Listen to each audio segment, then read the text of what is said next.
Good evening, everyone. I am Mary Campbell, one of the co-chairs of the Maryland Coalition Opposed to Violence and Extremism, known as COVE. Welcome to our celebration of the anniversary of the Universal Declaration of Human Rights. We are not here merely to celebrate, but to challenge ourselves and you to move forward, to defeat the scourges of our society. The plagues of hate, racism, sexism, homophobia, anti-Semitism, religious persecution, police brutality, classism, ageism, and all other forms of institutional and interpersonal oppression. I know from my own experience that we are feeling isolation, which is a direct result of the COVID-19 pandemic.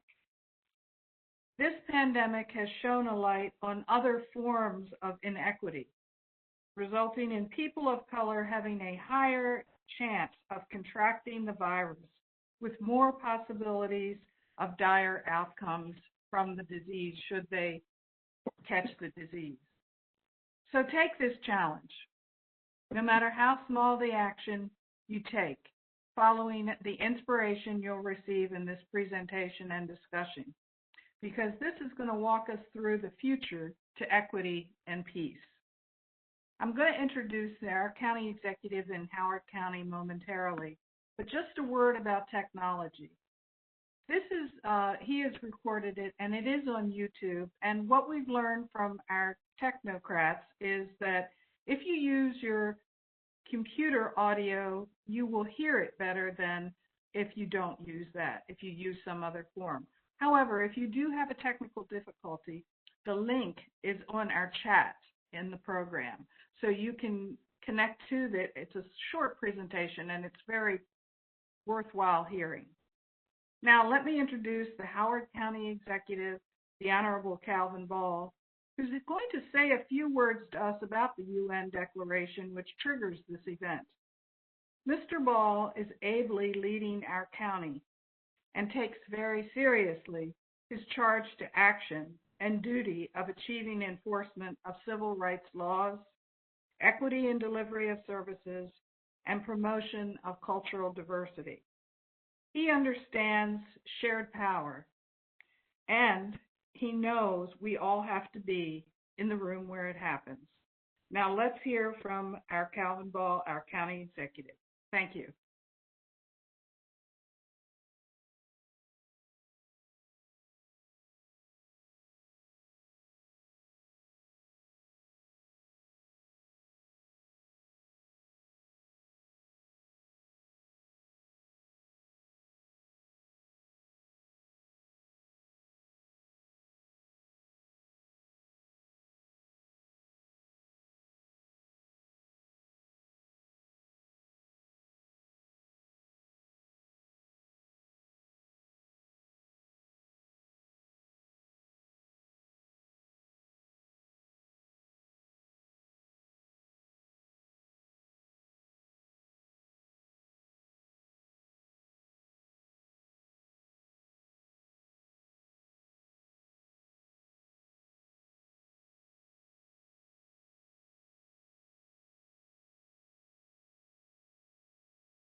Thank you, County Executive Calvin Ball. I'd like to introduce the two moderators tonight of the program, two friends and colleagues of mine. First, Alvin Gillard, who is the current Executive Director of the Maryland Commission on Civil Rights. He's a colleague, and he has been in the field so long, about as long as I have, right, Alvin?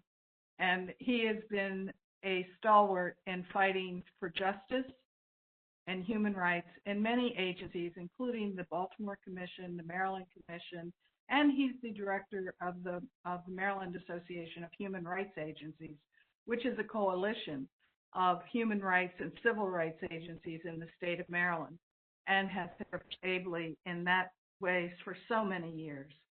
I really am so pleased to have him here and be a part of this, as part being the commission and part being all human rights agencies in our state.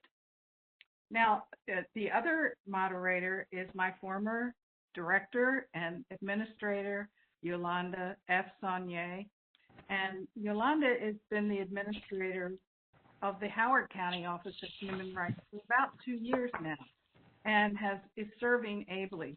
She's an attorney who has done all kinds of work in the field, and has, I know for a fact, has been so dedicated to making our Human Rights Office in Howard County one of the best in the state.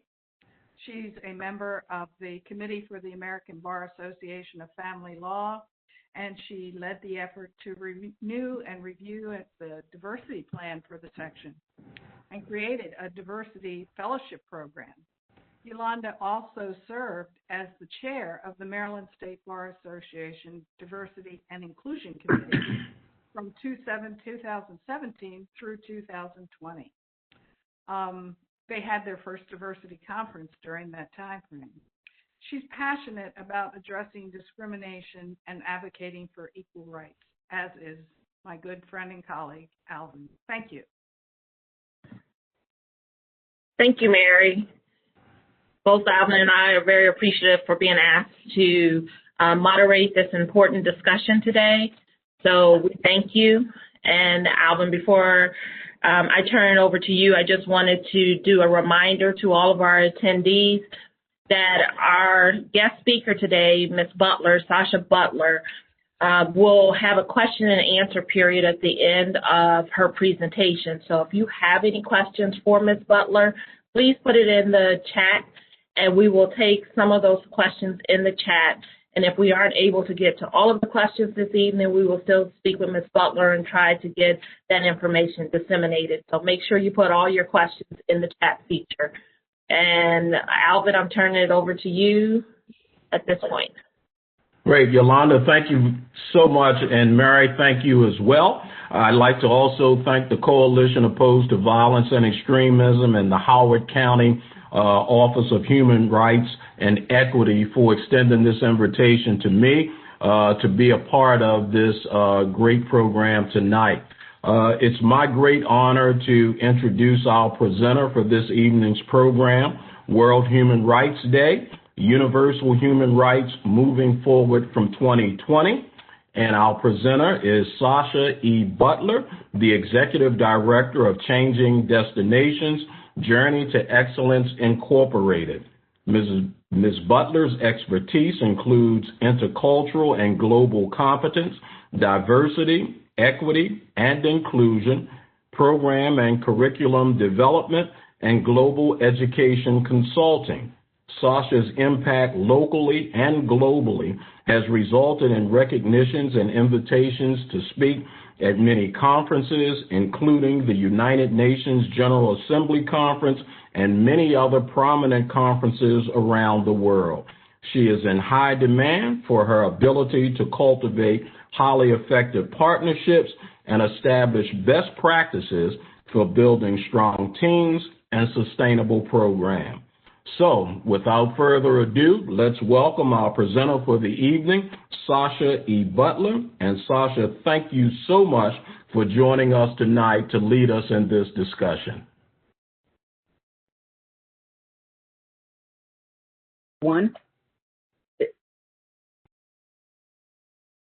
It is a great honor to be here and to celebrate the United Nations Declaration of Human Rights. It is indeed a privilege to have been invited by the Coalition Opposed to Violence and Extremism. Perhaps now more than ever, your work matters. Thank you. There's also a huge responsibility to share with you briefly my perspective on moving forward in 2020.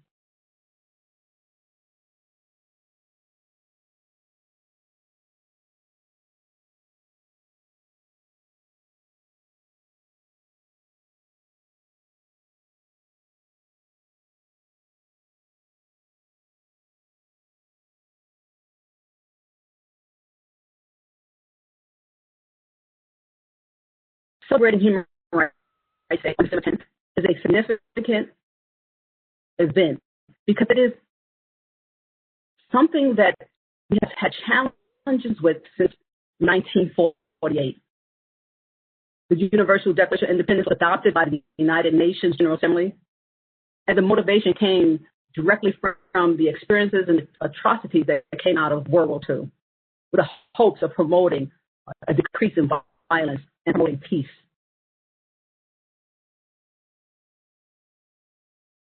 To oppose, resist, and eliminate bigotry, prejudice, violence, and extremism, we must bring human rights to life. As we celebrate human rights, let's take a moment to remember two champions for human rights, Eleanor Roosevelt and Harriet Truman. Rising from two starkly different realities in America, both have some commonalities in spite of their differences. One a slave, the other the first lady. Their courage was exemplified in words and actions. As one fought to free Black people from slavery, the other one fought to outlaw lynching. And the commonality they both had was they both had a bounty on their lives because of their sacrifice and their commitment to human rights.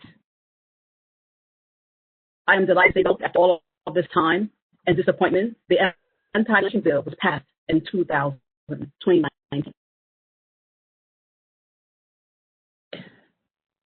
Dr. Martin Luther King remarked, "Injustice anywhere, threat to justice everywhere." We cannot solely rely on government to enforce our rights. Our intolerance for hate and injustice must never find a haven in complacency. It is imperative we work together to ensure we protect our rights and defend the rights of others. We must make every effort to live together peacefully if we are going to not only survive but thrive within our communities and around the world.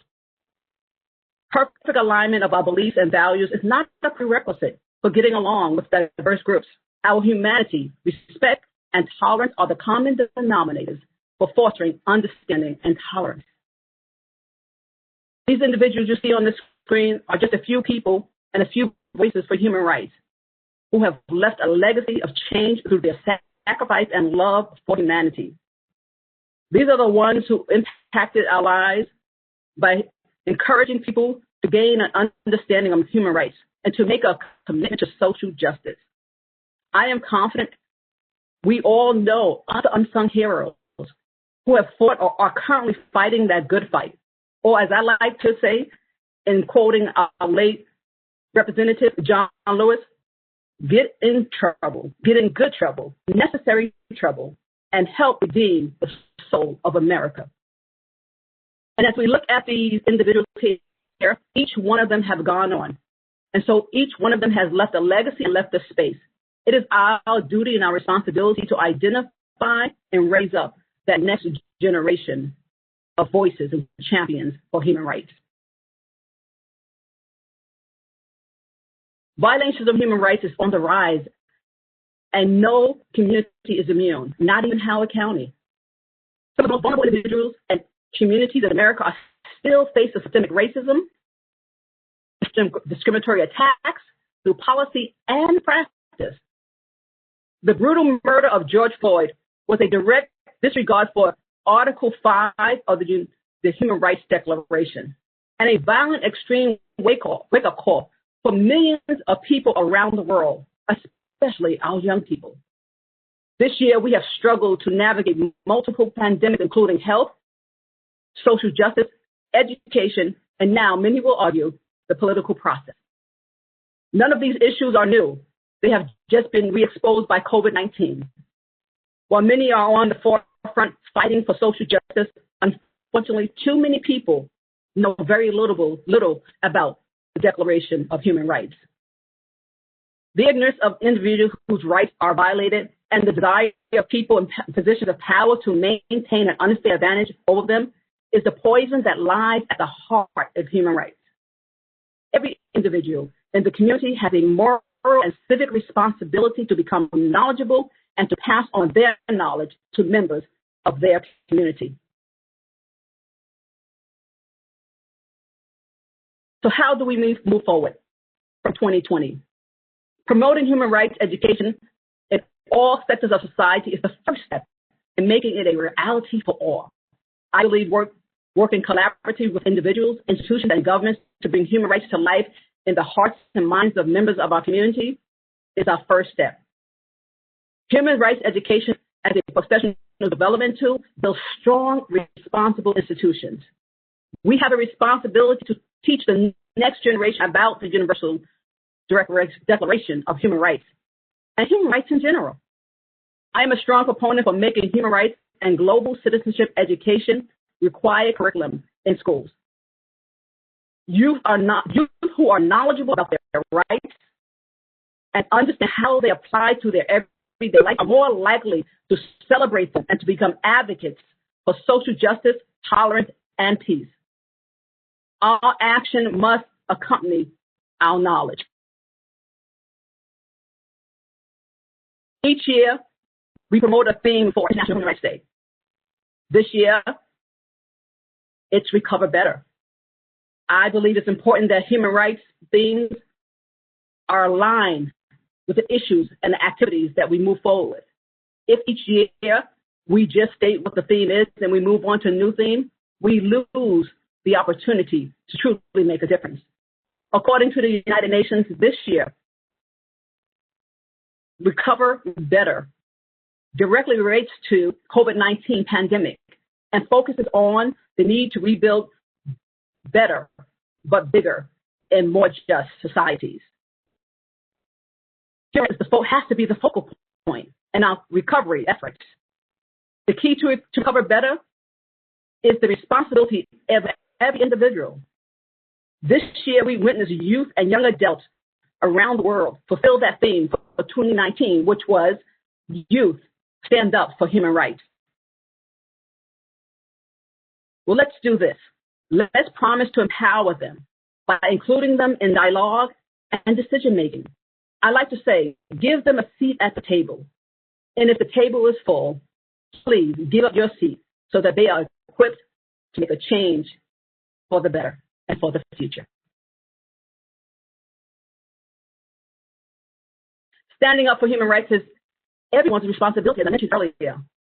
But not just a responsibility, it is something that we must take action on and must be intentional about. The creator of this year's theme says it well. Stand up for human rights. We aim to engage the general public as we stand up. Our partners with the UN family and people from around the world, we must bolster transformative action and showcase practical and inspirational examples that can contribute to recovering better and fostering more resilient and just societies. When you think about human rights, you have to think about the 2030 agenda. Shaping the world we want requires global solidarity and a lifelong commitment to our interconnectedness and shared humanity. Human rights are at the heart of the Sustainable Development Goals, also known as the SDGs or global goals. As we make progress on the SDGs, human rights become more and more a reality. As we know, we're still struggling after all of these years to make a reality. But in order to make it a reality, it must be a part of our everyday strategy.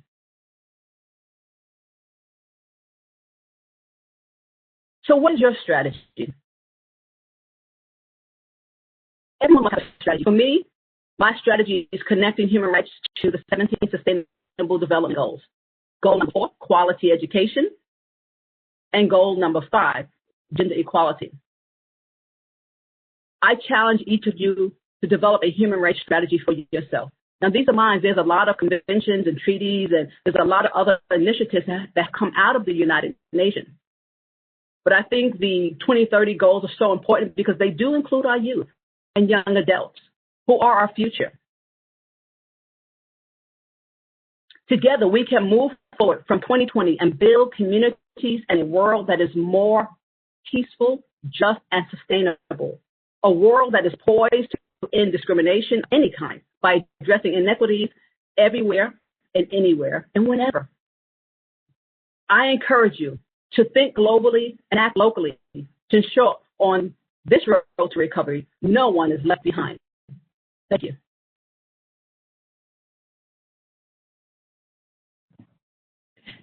Ms. Butler, thank you very much for that presentation today. And we thank you for your dedication to furthering human rights. The attendees were extremely excited about your presentation and have several questions for you. And so some were put in the chat, and we actually received some prior to this event in anticipation of your presentation. Both Alvin and I will go through and kind of pick some of the questions that are being posed to you, and we appreciate you doing this question and answer session with our attendees. So I'm going to go ahead and kick us off and start us with the first question to you, which is how can local human rights law enforcement agencies work to protect individual human rights? Excellent question. Best way to be academic, but to think in terms of my own personal experience. Growing up in New York City in the Bronx, in the housing projects, I recall law enforcement agents being a part of our community. I have so many stories of starting with being a member of the Police Athletic League, which provided resources and activities in our community. Because of the Police Athletic League, I was able to hone my athletic skills and ended up with a scholarship to further my education. Not only that, in my community, I remember one time I felt like I was in danger and someone was following me. And the first thing I saw was a police car, and I ran to it, not from it. And they asked me, well, what are you doing out? It's almost nighttime. And I said, I was going to the store to get some candy. And they said, well, get into the car. You would think they would either take me home or harass me, if you think about the mindset of today. But no, they took me and my cousin to the store. We got our candy. They drove us home, walked us to our door, knocked on the door, and said, hello, Miss Butler, and said goodbye. That is my experience. Now, that does not mean that there aren't challenges today, but I believe at the heart of law enforcement, at the heart of people who really believe in human rights, there's an opportunity for law enforcement agents to get back into the community. There's such a fear that you go into community, then you're no longer a person of authority. But when people respect you, then they open the doors to you, and they're more likely to work collaboratively with you. Excellent response. Thank you very much. Sasha, so many folks that we see coming into this arena today come in basically because they're looking for a job and they find openings in this arena that we either call civil rights or human rights. What led you into this arena, and how can we cultivate a desire among young people to get into this arena? Excellent question. When I think back on my early days, and I may be unique, I may not be unique, but I believe in the minds of every child, there is a dream for a future. And I grew up in the days when I was introduced to a lot of the literature from the Harlem Renaissance period. I remember reading a lot of work from Richard Wright. I remember reading Black Boy. I remember hearing some of the things that were going on and learning about Angela Davis, who became my hero at that time. And I realized that they were making sacrifices. To me, at the time, they were making a difference. And so that was the seed. Now, I didn't immediately respond to that, but I have a mother who went into education, public education. She started working with special needs and working in group homes. And then from there, she worked in the public school system. And I didn't want to have anything to do with it. But because of the example that was around me and because of the things that I saw happening around me and the seed that was in me, I eventually started moving in that direction. Now, to be very honest with you, when the internet bust happened and I lost my job, that was the catalyst to remind me that I was here for a greater purpose. And so what I did was take my knowledge of education, take my knowledge of technology, and I started to go back into the community and create technology learning centers so that no child was left behind. And so that was the beginning of me getting involved.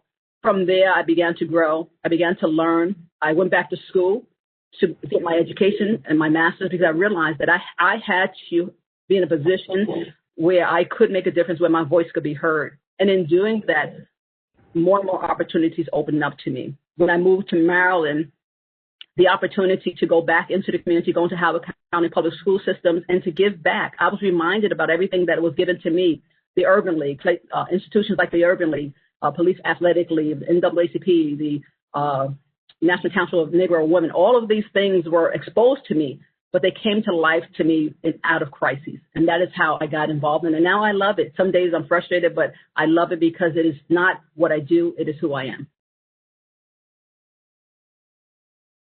And you mentioned, and Alvin actually alluded to the youth, and you talked about your experience as a young person. And I think the information that was shared was different than the youth today. There wasn't social media.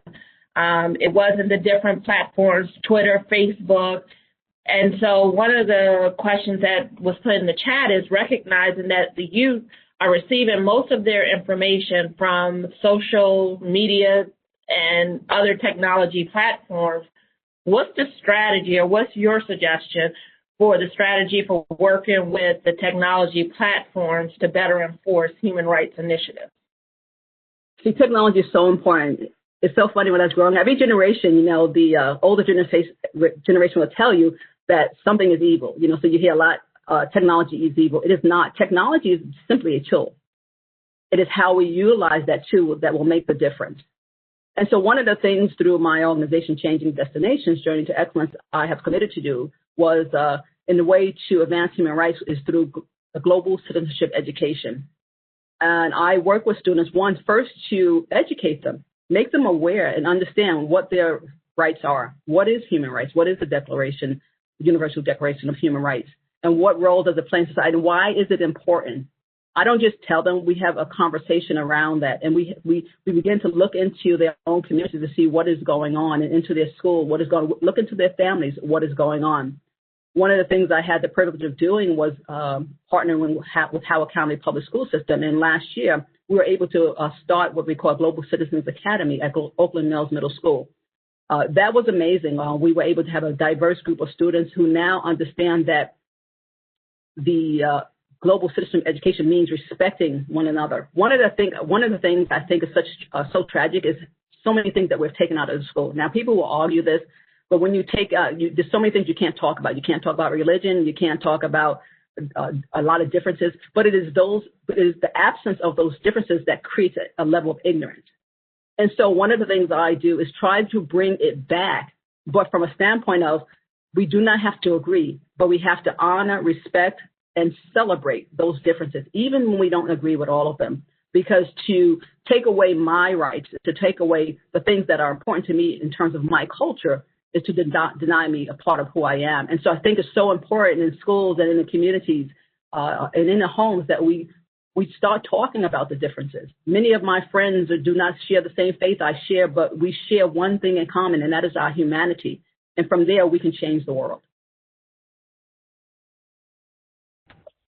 Sasha, so many enforcement agencies throughout the state of Maryland and actually nationally struggle with the name or the designation that we are called. Many of us are called human rights commissions, while others are called civil rights commissions.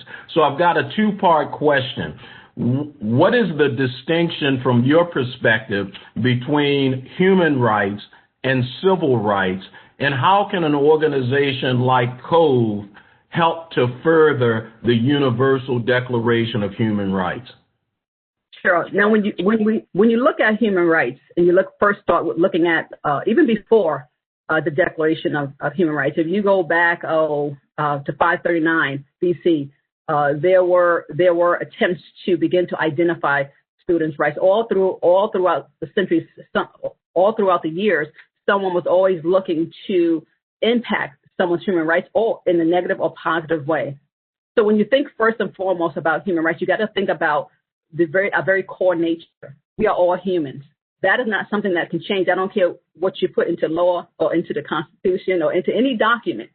That does not change the fact that we are all born into this world. And with that, every human starts on equal ground.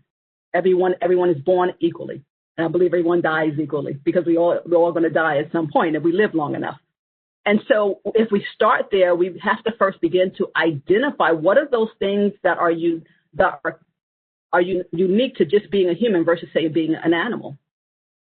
And when we focus on those things that talk about what it means to be a human, like the right to an education, the right to live a life without being tortured, the right to take advantage of the opportunities in our country and around the world. These rights are not just limited to the United States, but these rights are rights that are inclusive to everyone everywhere. Now, when you think about the Declaration of Human Rights, one of the sad things that I say about it is that it's not legally binding, and it's not fully a reality around the world. It is something that we aspire to, but we have struggled here and abroad to make it a reality. So then when you think about civil rights, you think about within the realm in which you live, let's take the United States. Within the United States, why should one have a right to vote and the other doesn't? So you begin to talk about my civil rights. When you talk about where I live and how I live and my ability to own property, you're talking about my civil rights, because some have it and some don't. And even with things on a book that says it's against the law to discriminate, they still exist. So therefore, it is still very important, in addition to having human rights, to have what we call civil rights, and some people like to say social justice issues that we address. But these are the things that allow us, the civil rights are the things that allow us to enjoy what it means to be human. And I hope that answered your question. Alvin, did that answer your question? It certainly did. Okay. And I'll defer to you, Yolanda. Mm-hmm. Okay, sounds good. So the next question that was posed, and you mentioned during your presentation, Sasha, about the protests. I know Mary started the welcome when she was talking about the pandemic. And one of the things that 2020 we've seen was the COVID pandemic, but then we also saw all of the protests across the globe on systemic racism as well as social injustice. We've seen that, in, like I said, across the globe here. And so one of the questions that have come up, and we've heard people say, is how can a white person encourage his or her brothers or sisters to join the fight against racism and other forms of institutional oppression? We've seen collaboration and people saying they stand with, marginalized communities, but they want to know how can they get the message out better within their own communities. I had the privilege over the summer to do a social justice forum with Ridgeway Community Church, and we were able to tap into our members, those who have come out of the civil rights movement, and the youth of today. And then we have everyone everywhere in the middle. One of the things I found so inspiring was to listen to the voice of those who were thick in the civil rights movement, and then listen to the youth of today. There is a passion and there is a commitment that perhaps you didn't see in my generation coming out of the 70s, late 60s, early 70s. And so when you think about how do we impact or how do we encourage white people and other people groups to get involved, because when you say people of color, that does not mean there's solidarity. But what we have to remember each one of us, no matter where we are in the world or when we're in the world, somewhere in our lifeline, our family lifeline, there has been a struggle. And we must start by remembering, even though you may not understand my struggle, there is a struggle. There's a story to be told. Everyone has a story. There is a narrative that has been spoken. Now, my narrative is the one that still seems to be the most challenging. So when I speak to my colleagues, whether they be white or of any other ethnicity or from different countries, because sometimes I struggle with some of my colleagues abroad when I go to the continent of Africa. They don't understand what's going on in America. They don't understand why Black people are still struggling. And so I have this acronym that I always share with people. And this is the first part of the answer. It's called LEAP. It is important first to listen to understand.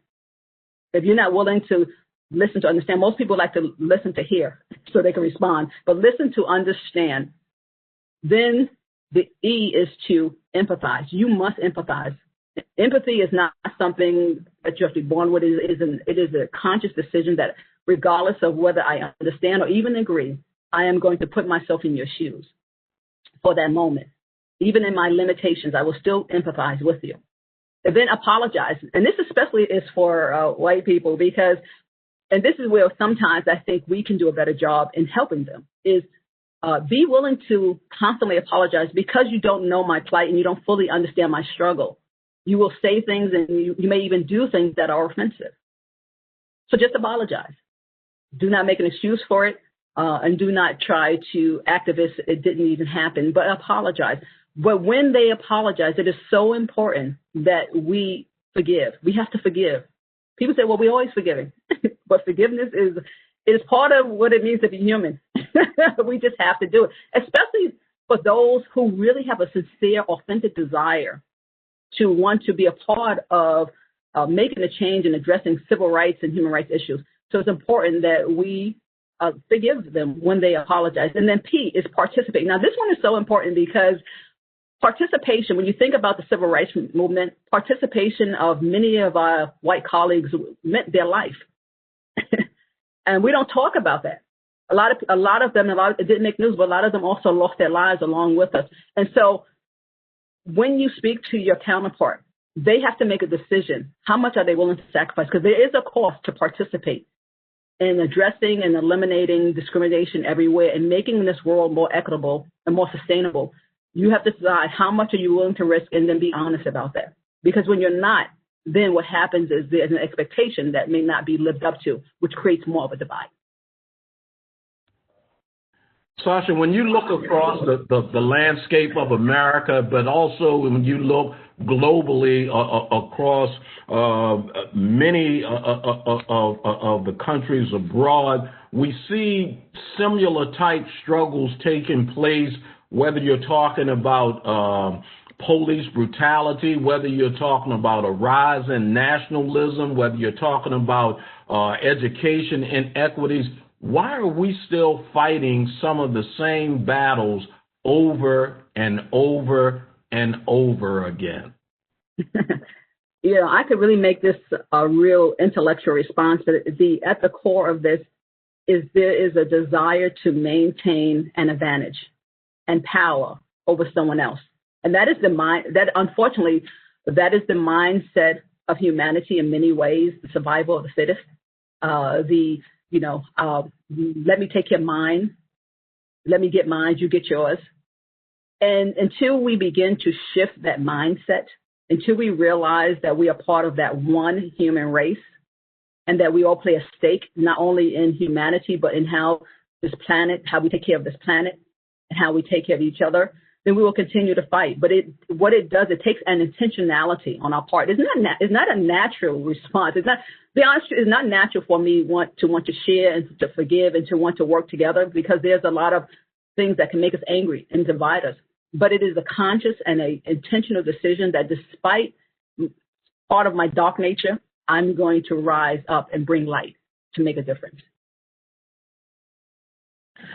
Sasha, when you were answering my previous question about how the white person can encourage their white brothers and sisters, you talked about apologizing, and you talked about the importance of that. And I think that extends even beyond just the white individuals, and it extends, you mentioned other people of different races. And one of the questions that was posed in the chat box is, what do you see as the best approaches or techniques of engaging in restorative justice for ex-offenders, the victims of crime, unemployment, police abuse, and housing and homelessness. Where do you see that fits in this conversation? That it's two-part. One, it fits in that we have to be more vocal about it. When you think about, one of the things is when you think about human rights, and I said we have to take action, we can petition our government. And I don't think we realize that we have the power to petition our government. We can challenge our local legislators. We the ones that vote them in and vote them out. And so we need to make our voice stronger. We need to be more active in that. So starting is to make a decision that you are going to get involved. You're going to join a group, participate in the group, but then you're going to take action and you're not going to let up. It seems like sometimes every year we have a new theme and we have a new approach, but the issues remain the same. And so I think it's so important that we have to understand that we have to collaborate. We have to collaborate with the religious institutions, the schools, community organizations. We have to collaborate with other countries. One of the things I do in my work is, and I do it with the youth, but every year we're invited to the United Nations General Assembly Conference. And the year that I was there speaking, one of the things, I refuse to speak unless I can have another youth in my community stand on the stage with me, so that his voice could be heard. And so we as adults, one, need to make our voice known, but we need to empower our youth and we need to create platforms so that our youth can be heard. Now, for those who are in positions of power, those who come from privilege, have to give up their seat at the table or make space at the table. Either build a bigger table or you've been at the table for a while. You giving your seat at the table doesn't take anything away from you. What it does, it adds to the opportunities that we provide for other people. And so I think it's important that people understand that some of us are in a position where we can do more and we can invest more. But we have to do this with the understanding everything you do, there is a cost. And I think we, especially in this country, we've been comfortable. There really hasn't been a high price for change. And change has been coming, it has been coming sort of ad hoc. You know, if it happens, it happens. Doesn't, we'll try again next time. Better luck next time is what Eleanor Roosevelt said when they did not approve the anti-lynching bill during the time of her husband's presidency. And a lot of that had to do with what we deal with now today, just people wanting to maintain power and wanting certain things, wanting their agenda to be passed. And so we have to set aside our agenda sometimes to make sure that humanity and human rights is at the focal point. Sasha, after the death of George Floyd, we saw a lot of young people respond to that murder. Let's call it what it was. Mm-hmm. But how do we keep young people engaged so that we are not simply engaging in moments, but that we are creating sustainable movements? Mm-hmm. That was one of the reasons why I brought up the global goals, the 17 Sustainable Development Goals. One of the things that I do, and I encourage other people, and one of the things I do in my education consultant is I go into organizations and I help them build in their programs sustainable development opportunities for youth. So whether it be they of the 17, they can select whether they want to address poverty, ending poverty, addressing hunger, or gender equality, or quality education, or clean air, health and well-being. So what we do is we make it real to them, and what we do is we bring it down from this very academic or intellectual approach, and we put it in ways that they can understand, or that not only that they understand because they do understand, but in ways they can appreciate. So we use things like the spoken word, we use technology, we use the arts, we use the things that they love. So I never tell them to get off of their phones. If they're on their phones and they don't want to get up, I give them opportunities to explore things on their phones that's going to make a difference, that's going to impact the community. So one of the things that we've done is having them look around their community. I always challenge the youth in my organization and youth that I work with. I always ask them every day when I see them, what's going on in your community? Well, Ms. Butler, I don't know. Why don't you know? And so at our dinner tables, in the classroom, in the community, in the church, and in corporate America and every sector of society, we have to keep this conversation going. It can't be something we do once a year. And staying on the topic of our youth, we've heard the youth, as we do outreach, they say that the information that's being taught in school is not accurate. It's not painting the correct picture of history, and so they're really not interested because it's the whole thing of fake news. They feel it's fake history, and so how can we have more honest conversations in schools? And how would you suggest a better way to format the historical curriculum to support those honest discussions starting from our past in order to know where we're going in the future? What would your suggestion and your response to that be? Sure. First of all, we have to start by telling the truth. Not just you and me, but teachers, principals, school administrations, districts, Department of Education. And then once we tell the truth, because, see, they know there's a lie that has been told and there's things that have been left out, narratives, and there's been only one narrative that has been told, and it's the narrative that really benefits one group of people. And so what we need to do is start by telling the truth. Secondly, we need to begin to work collaboratively together in every area, in the publishing area, in the education area, and in the business area, to begin to put out information that has been left out and correct incorrect information. So I think we need to start there. And it is true, we need to also, when it comes to young people, we need to just stop telling them what is, but asking them what they believe and what they see, because they do have a perspective. They see from an angle that perhaps we don't see. And so we need to include their voice. We need to include their ability to make decisions, and we need to give them an opportunity to help rewrite our history and ultimately taking a role in writing our future.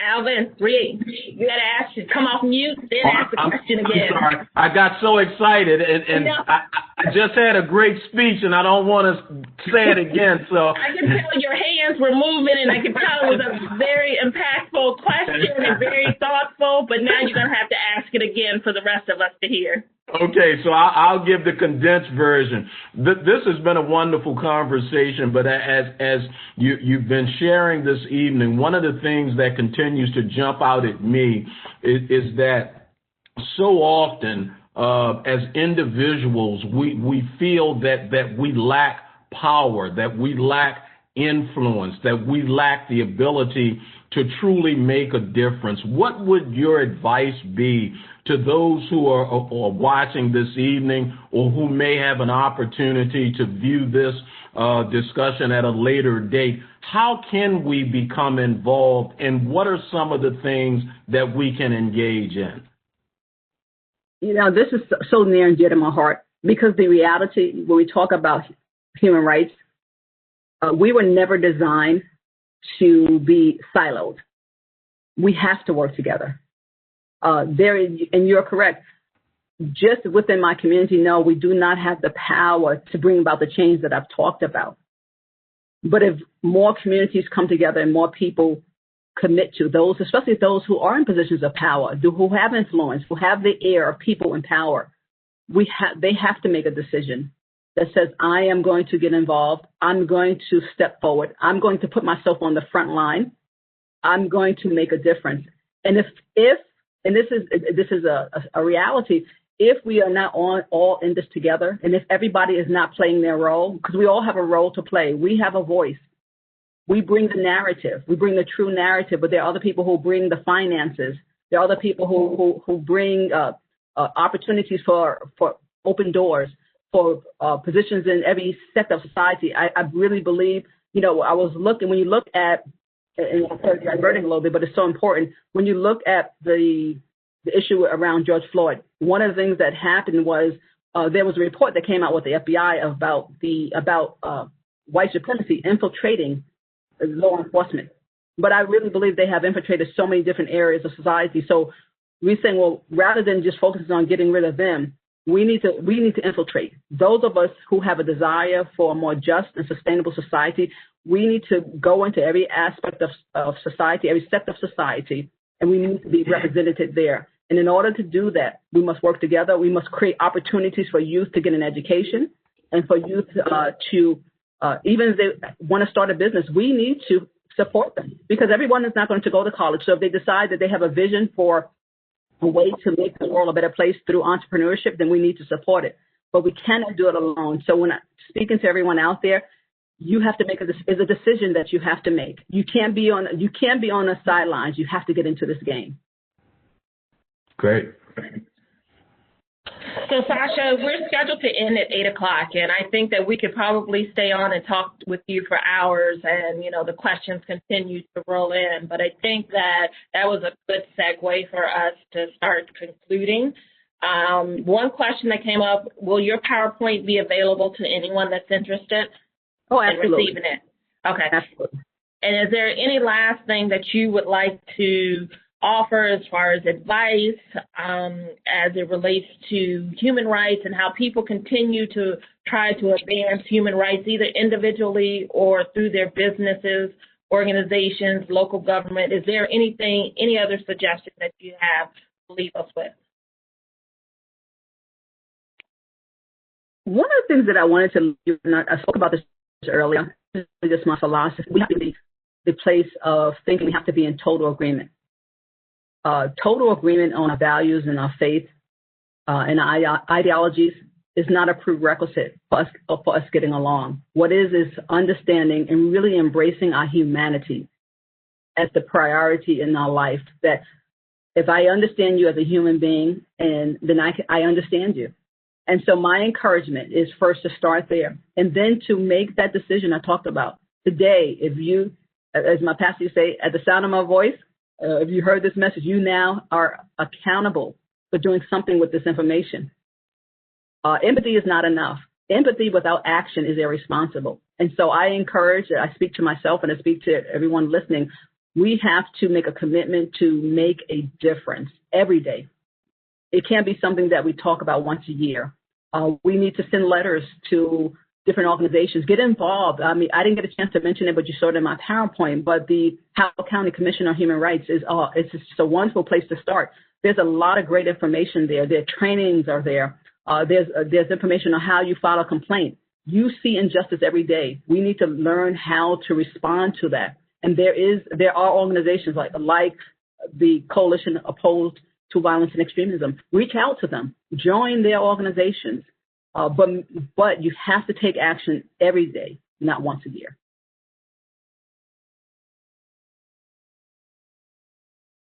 And Alvin, you want to close us out before we turn it back over to Mary? Well, I'd just like to thank Sasha again for a wonderful presentation and for fielding all questions. We threw a lot of questions at you along with our folks from the chat room, and you didn't shy away. You answered all of the questions in a very direct and clear manner, and we're just incredibly grateful that you joined us this evening for this powerful conversation. And I applaud you and encourage all those who were a part of the discussion tonight to heed the advice and to find a way to get involved. And I really like what you said about simply because we don't agree on everything, that should not prohibit us from working together. I think that's a lesson that we have to learn. So again, thank you. Yolanda, thank you so much, and all of my great friends from COVE. And I know time is running short, so I'll end there and allow Mary to do her thing. Thank you so much, Sasha. This has been so inspiring and so helpful to everyone who was listening tonight. And it brought to mind an encounter I had yesterday, which is so tiny and yet so profound. One of the things I think we're learning is we have a hunger to connect with other people. Yesterday, I was leaving a doctor's appointment, and I was waiting for the elevator. We were distancing. There were like 3 of us in the hallway.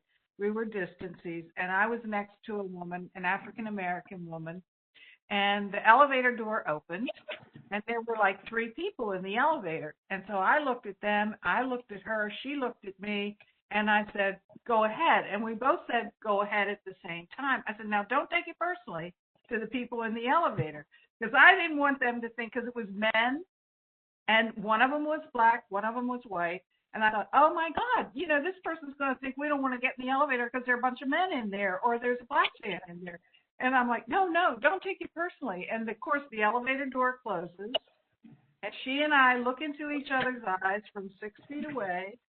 And I said, you know, it's hard now.